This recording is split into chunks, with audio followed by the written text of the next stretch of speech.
السلام عليكم ورحمة الله.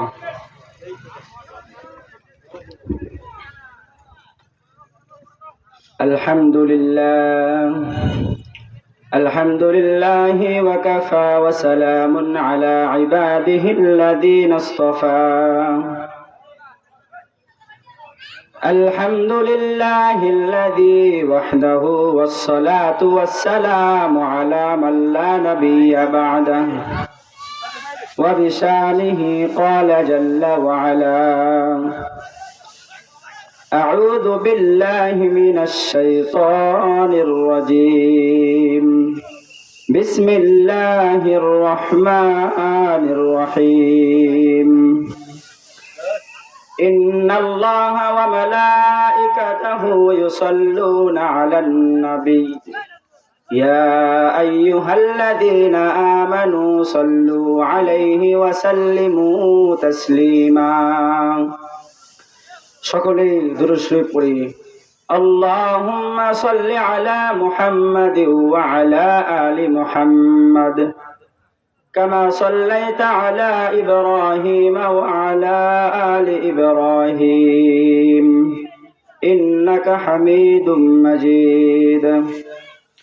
اللهم بارك على محمد وعلى آل محمد كما باركت على إبراهيم وعلى آل إبراهيم إنك حميد مجيد.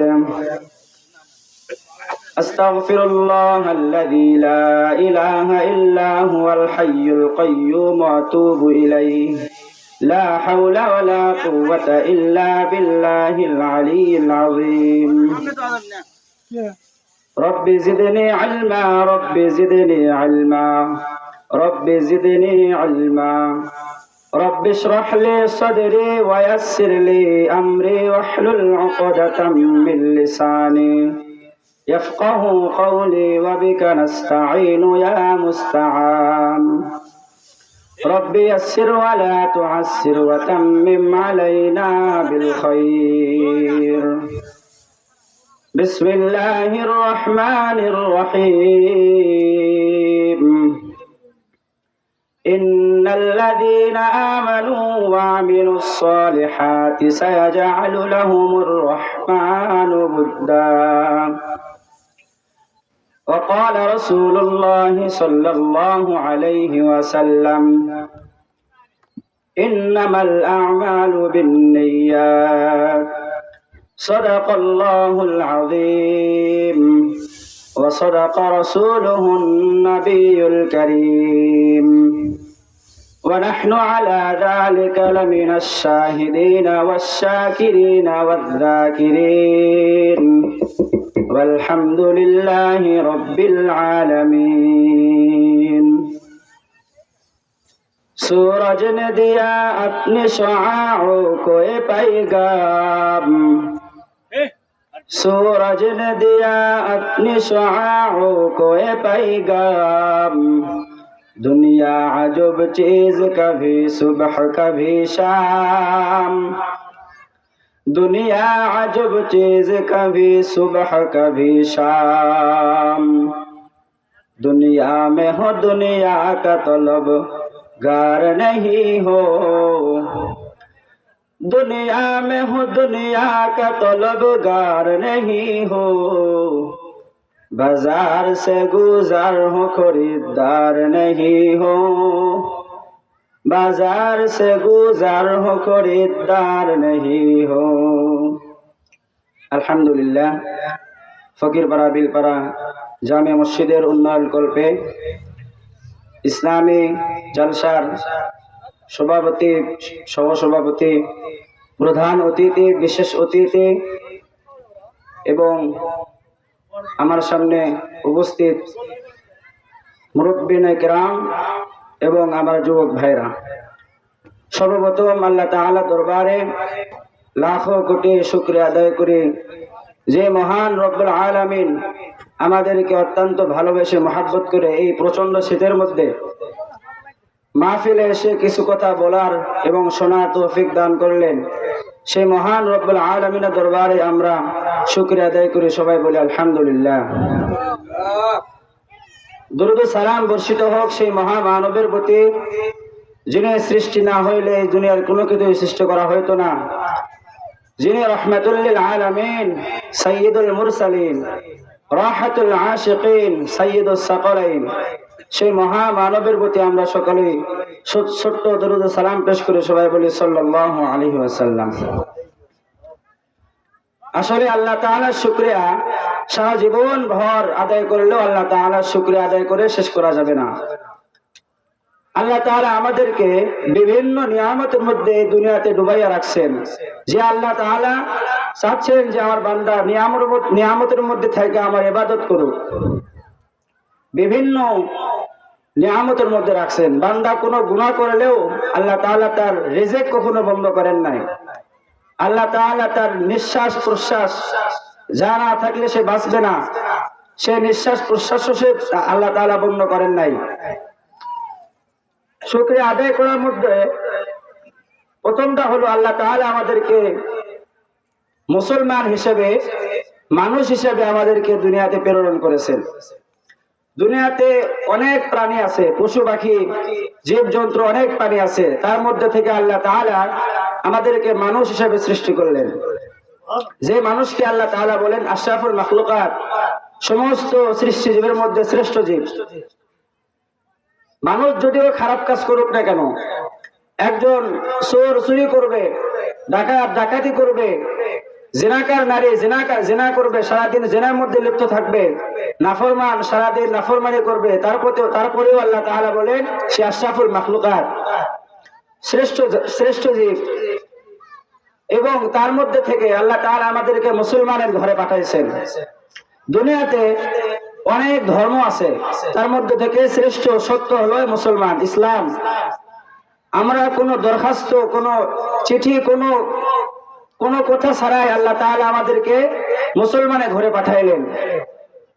রাসূলুল্লাহ সাল্লাল্লাহু আলাইহি সাল্লাম বলেন, যে কোনো মুসলমান সারা জীবন যদি গুনাহের মধ্যে লিপ্ত থাকে, যদি সামান্য পরিমাণ একটু ঈমান থাকে, সে জাহান্নামের মধ্যে থাইকা হলেও এক সময় আসবে যে সময় তাকে জান্নাতের মধ্যে প্রেরণ করা হবে। সুবহানাল্লাহ। এবং এরপরে আল্লাহ তাআলা আমাদেরকে অন্য আগের জামানার নবীদের উম্মত না বানাইয়া আখিরি জামানার পয়গম্বর হযরত মুহাম্মদ রাসূলুল্লাহ সাল্লাল্লাহু আলাইহি ওয়াসাল্লামের উম্মত হিসেবে প্রেরণ করেছেন।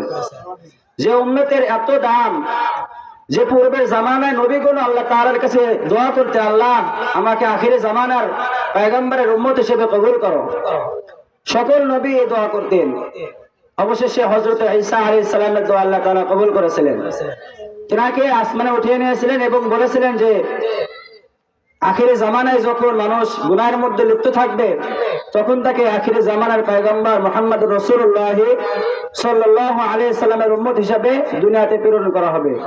তিনি দুনিয়াতে এসে নিজের কিতাবের বাণী প্রচার করবেন না। তিনি আমাদের নবীর উপর যে কোরআন নাজিল হয়েছে, সেই কোরআনের বাণী প্রচার করবেন। তিনি আমাদের উম্মত হিসেবে, আমাদের নবীর উম্মত হিসেবে আসবেন, মেহমান হিসেবে। অনেকে মনে করে যে আল্লাহ রাসূল সাল্লাল্লাহু আলাইহি ওয়াসাল্লাম বলেছেন আনা খাতামুন নবিয়্যিন লা নবিয়্যা বাদি, যে আমার পরে আর কোনো নবী নাই। এই কথা ভুল। বলে কেন? যে হযরত ঈসা আলাইহিস সালামকে আবার প্রেরণ করা হবে। আসলে ঈসা আলাইহিস সালাম এই দুনিয়াতে আবার আসবেন, কিন্তু সেটা মেহমান হিসেবে, উম্মত হিসেবে আসবেন। যেমন বাংলাদেশে অন্য দেশের থেকে যদি কোনো সরকার বাংলাদেশে আসে, তাহলে সে মেহমান হিসেবে আসে, তার আইন এই বাংলাদেশে চলতে যাওয়া যাবে না। তেমনি ভাবে হযরত ঈসা আলাইহিস সালামকে দুনিয়াতে পাঠানো হবে মেহমান হিসাবে, উম্মত হিসাবে। তো আল্লাহ তাআলা আমাদেরকে মুহাম্মদুর রাসূলুল্লাহ সাল্লাল্লাহু আলাইহি সাল্লামের উম্মত হিসাবে দুনিয়াতে পাঠাইলেন। যে উম্মতের এত দাম, আগের জামানায় মানুষ যদি একবার সুবহানাল্লাহ বলতো, তাহলে তার একবার সুবহানাল্লাহ বলার সওয়াব দেওয়া হতো। কিন্তু আমাদের জামানায় নবীজির উম্মতদের এত দাম যে একবার সুবহানাল্লাহ বললে এক হাদিসের মধ্যে পাওয়া যায় আসমান এবং জমিনের মধ্যে যে ফাঁকা জায়গাটুকু দেখা যায় তা নেক দ্বারা ভরপুর করে দেওয়া হবে। এক হাদিসের মধ্যে পাওয়া যায় যে জান্নাতের মধ্যে তার জন্য এমন একটা গাছ তৈরি করা হবে যে সে সারা জীবন যদি দৌড় পারে কিন্তু ওই তারপরেও ওই গাছের ছায়া শেষ করা যাবে না। সুবহানাল্লাহ। আল্লাহ তাআলা আমাদেরকে ভালোবেসে এই আখিরি জামানার পয়গম্বর রাসূলুল্লাহ সাল্লাল্লাহু আলাইহি সাল্লামের উম্মত হিসেবে দুনিয়াতে পাঠাইলেন কোনো বিনা দরখাস্তে। এজন্য আল্লাহ তাআলার বেশি বেশি নিয়ামত করা দরকার। এজন্য আমরা আবারও বলি আলহামদুলিল্লাহ। আল্লাহ তাআলা তার কোরআনের মধ্যে বলেন ইন্নাল্লাযীনা আমানু ওয়া আমিলুস সালিহাতি সায়াজআলু লাহুমুর রাহমানু বুদ্দা। অবশ্যই ওই সমস্ত বান্দা যারা ঈমান এনেছে এবং সমস্ত নেক আমল করেছে তাদের জন্য আমার সম্পূর্ণ ভালোবাসা দেওয়া হলো। যে আল্লাহ তাআলা আমাদেরকে পরিপূর্ণ ভালোবাসা দিয়েছেন। আর এক আয়াতের মধ্যে পাওয়া যায় ইন্নাল্লাযীনা আমানু ওয়া আমিলুস সালিহাতি কানাত লাহুম জান্নাতুল ফিরদাউসি নুজুলা। যে যারা নেক আমল করবে, ঈমান আনবে, নেক আমল করবে তাদের জন্য জান্নাতুল ফিরদাউস। ওই আয়াতের সারমর্ম হলো যে বান্দা নেক আমল করবে, ঈমান আনবে, তারপরে নেক আমল করবে, দুইটি চাকা ঈমান আনতে হবে তারপরে নেক আমল করতে হবে। এই দুইটি চাকা দিয়ে যখন সে গাড়ি চালাবে তখন তার ঠিকানা হবে জান্নাত। সে হলো আসল বাদশা। তো ঈমান আনতে হবে। ঈমানের হাকিকত হলো তিনটি: মুখে স্বীকার করা, দিলে বিশ্বাস করা। আমরা ঈমান এনেছি যে আল্লাহ তাআলা এক, আমানতু বিল্লাহি ওয়া মালাইকাতিহি ওয়া কুতুবিহি ওয়া রুসুলিহি ওয়াল ইয়াউমিল আখির ওয়াল কদরি খাইরিহি ওয়া শাররিহি মিনাল্লাহি তাআলা ওয়াল বা'থি বা'দাল মাউত। আমরা ঈমান এনেছি মুখে এবং অন্তরে বিশ্বাস করেছি, কিন্তু প্রকৃত বিশ্বাস না। আমরা বিশ্বাস করার পরেও টেবিলের নিচে টাকা ঠিকই ঠিক না। আমরা ঈমান আনার পরেও অন্তরে বিশ্বাস করার পরেও যে মরার পরে খারাপ কাজ করলে সে জাহান্নামে যাবে, তারপরেও গুনার কাজে ঠিকই লিপ্ত হই। এই জন্য প্রকৃত ঈমানদার হতে হবে। মুখে স্বীকার করতে হবে, দিলে বিশ্বাস করতে হবে এবং নেক আমল দ্বারা পরিণত করতে হবে যে আমার মধ্যে ঈমান আছে। এই নেক আমলে পরবর্তীতে আয়াতের মধ্যে বলা আছে ওয়া আমিলুস সালিহাতি, যারা নেক আমল করেছে। তো আমরা বেশি বেশি নেক আমল করব, আমাদের ঈমানকে পরিত্যক্ত করব। আল্লাহ তাআলা বলেন আমিনু কামা আমানান নাস, তোমরা ঈমান আনো আমার সাহাবীদের মতো। তো আল্লাহ তাআলা রাসূলুল্লাহ সাল্লাল্লাহু আলাইহি সাল্লামের সাহাবীদের কেমন ঈমান ছিল? হযরত আবু বকর সিদ্দিক রাদিয়াল্লাহু তাআলা আনহু, যিনি জান্নাতে সার্টিফিকেট প্রাপ্ত সাহাবী ছিলেন, তার বিশ্বাস ছিল আল্লাহ তাআলা যেমন আমাদেরকে নিয়ামত দিতে পারেন তেমনি ভাবে আল্লাহ তাআলা আমাদের থেকে নিয়ামতকে ছিনিয়ে নিতে পারেন। তিনাকে বলা হতো সিদ্দিক, সত্যবাদী। সাহাবীদের মধ্যে সর্বশ্রেষ্ঠ সাহাবী ছিলেন আবু বকর। সবার চাইতে বেশি নরম দিলের মানুষ ছিলেন। তাবুকের যুদ্ধের সময় রাসূল কারীম সাল্লাল্লাহু আলাইহি ওয়াসাল্লাম চিন্তিত হয়ে পড়লেন যে যুদ্ধের সময় এসে গেছে কিন্তু বাইতুল মালে কোনো সম্পদ নাই। ও আমার সাহাবীরা রে, যুদ্ধে তো সময় এসে গেল কিন্তু বাইতুল মালে সম্পদ নাই, তোমরা কিছু পরামর্শ দাও। সাহাবে কেরাম রাদিয়াল্লাহু তাআলা আনহুম পরামর্শ দিলেন যে ইয়া রাসূলুল্লাহ সাল্লাল্লাহু আলাইহি ওয়াসাল্লাম, আমরা যেরকম ভাবে পাবো আপনার দরবারে নিয়ে আসবো, তাহলে আমরা জিহাদের কাজে অংশগ্রহণ করব। রাসূল কারীম সাল্লাল্লাহু আলাইহি ওয়াসাল্লাম বললেন, যাও তোমাদের বাড়িতে যাও, তোমাদের যা কিছু আছে তোমরা নিয়ে আসো, কিন্তু মনে রাখবে তোমরা যা নিয়ে আসবে তার অল্প কিছু বাড়িতে রাখি আসবে, যাতে করে তোমরা সংসার চালাইতে পারো। সমস্ত সাহাবায়ে কেরাম রাদিয়াল্লাহু তাআলা আনহুম বাড়িতে চলে গেলেন রাসূলের আদেশ পালন করার জন্য। কিছুক্ষণ পর সমস্ত সাহাবায়ে কেরাম টোপলা বস্তা নিয়ে আসলো, কিছু কিছু করে সম্পদ নিয়ে আসলো। নবীজি জিজ্ঞাসা করলেন, হে ওমর, তুমি কতটুকু সম্পদ নিয়ে আসতে পারলে? ওমর রাদিয়াল্লাহু তাআলা আনহু বলেন, আমি আপনার দরবারে এতটুকু সম্পদ নিয়ে আসতে পারলাম আর এতটুকু বাড়িতে রেখে আসছি। এমনি আমি সমস্ত সাহাবায়ে কেরামকে আল্লাহ রাসূল সাল্লাল্লাহু আলাইহি ওয়াসাল্লাম জিজ্ঞাসা করলেন। সবাই বললেন যে অর্ধেক রেখে আসছি আর অর্ধেক আপনার দরবারে নিয়ে আসছি। অবশেষে আবু বকর সিদ্দিক রাদিয়াল্লাহু তাআলা আনহুকে ডাক দেন, যে হে আমার দোস্ত, আপনি কতটুকু নিয়ে আসলেন?